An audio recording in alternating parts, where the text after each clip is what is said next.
അഭിജിത്ത് ദീപ്കയുടെ കാര്യം പറയുകയാണെങ്കിൽ രസകരമാണ്. രാഹുൽ ഗാന്ധിയെ പോലെയല്ല, കക്കാൻ പഠിച്ചാൽ നിൽക്കാൻ പഠിക്കണം എന്നുള്ള ആ ഒരു ഫിലോസഫി കൃത്യമായി അഭിജിത്ത് ദീപ്കയ്ക്ക് പ്രയോഗിക്കാൻ നല്ലതുപോലെ അറിയാം. എങ്ങനെ ലൈം ലൈറ്റിൽ നിൽക്കണം എന്ന് അഭിജിത്ത് ദീപ്കയ്ക്ക് നല്ലപോലെ കൃത്യമായി അറിയാം. ആദ്യം സോനം വാങ്ചുക്കിനെ കൊണ്ട് നിരാഹാരം കിടത്തിച്ചു. സോനം വാങ്ചുക്കിന് പകരം താങ്കൾക്ക് എന്തുകൊണ്ട് കിടന്നുകൂടാ എന്ന് ചോദിച്ചപ്പോൾ എനിക്ക് മൈഗ്രെയിൻ ആണെന്ന് പറഞ്ഞു. അദ്ദേഹത്തിൻ്റെ മുമ്പിൽ വെച്ച് ബർഗറുകളും കൊക്കക്കോളയും കുടിച്ച് ആസ്വദിച്ചു. അതിനുശേഷം ജന്തർ മന്ദറിൽ NSA നാഷണൽ സെക്യൂരിറ്റി ആക്ട് പ്രഖ്യാപിച്ചപ്പോൾ പനിയാണെന്ന് പറഞ്ഞ് അവിടെ നിന്ന് മുങ്ങി. അത് ജന്തർ മന്ദറിനെ ഉദ്ദേശിച്ചുള്ളതല്ല എന്ന് പറഞ്ഞപ്പോൾ തിരിച്ചു വന്ന് വീണ്ടും ഇരുന്നു. വീണ്ടും വലിയ രീതിയിൽ സർക്കാർ ആക്ട് ചെയ്യാൻ പോകുന്നു എന്നറിഞ്ഞപ്പോൾ എനിക്ക് ടൈഫോയിഡ് ആണ് എന്ന് പറഞ്ഞ് മുങ്ങി. പിന്നീട് പൊങ്ങുന്നത് എഡ്യൂക്കേഷൻ മിനിസ്റ്ററുടെ രാജിക്ക് ശേഷമാണ്.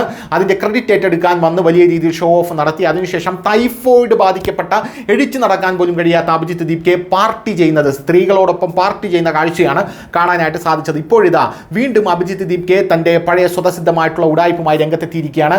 എനിക്ക് ഇന്നൊരു കോള് വന്നു. ആ കോള് BJP പാർട്ടിയുടെ ആരുടേതോ ആയിരുന്നു. അതായത് ആരാണെന്നറിയില്ല. അയാൾ BJPയിൽ ചേർന്നില്ലെങ്കിൽ നിന്നെ കൊന്നുകളയും എന്നാണ് പറഞ്ഞത് എന്ന് പറഞ്ഞുകൊണ്ട് അഭിജിത്ത് ദീപ്കയെ രംഗത്തെത്തിയിരിക്കുകയാണ്.